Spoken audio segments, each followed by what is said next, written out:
जय गुरुदेव। सभी प्रेमी भाई बहनों को सादर जय। परम पूज्य स्वामी जी महाराज ने कहा था, उनकी बातें बहुत ध्यान से सुनिए। कुदरत का नियम है कि अधूरी इच्छाओं को पूरा करने के लिए नया शरीर चाहिए।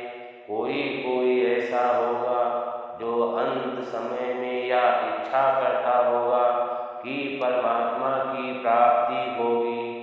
मरने के लिए तो कोई तैयार नहीं होता, तो परमात्मा की प्राप्ति तो बात की बात है।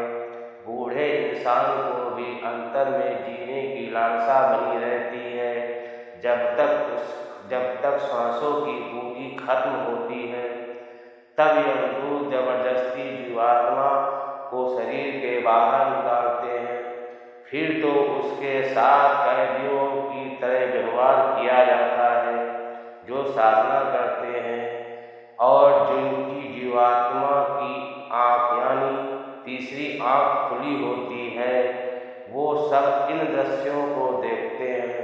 महात्माओं ने कहा है कि जब राजा आन पड़ेंगे, नेक धरत नहीं धीर, मार सोटन प्राण निकारत, नयन भर आयो नीर, करे रे मनवा दिल की तकदीर।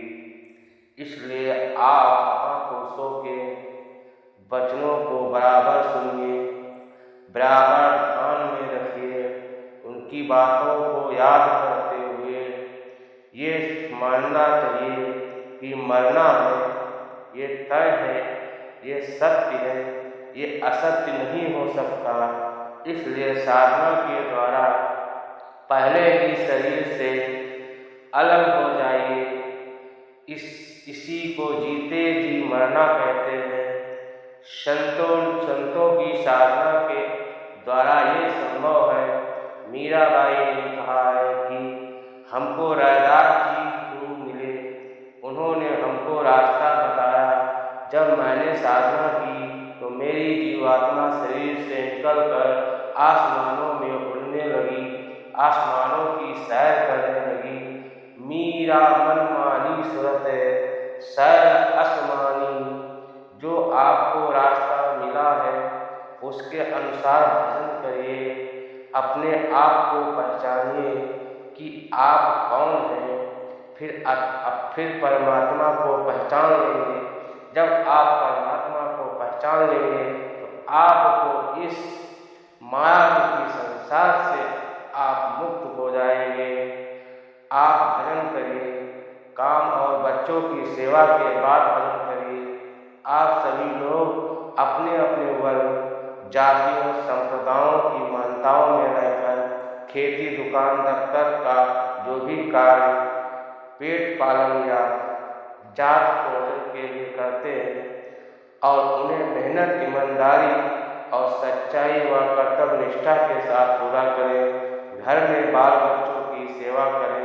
सेवा शुक्रिया प्यार मोहब्बत के साथ करने के बाद जब कोई काम न हो तो घंटा 2 घंटा प्रभु के चिंतन, मनन, भगवान के भजन में समय देकर कुदरती दया हासिल करने के लिए मानवीय कर्तव्यों का पालन करते हुए और जीते जी भगवान को प्राप्त कर सकते हैं।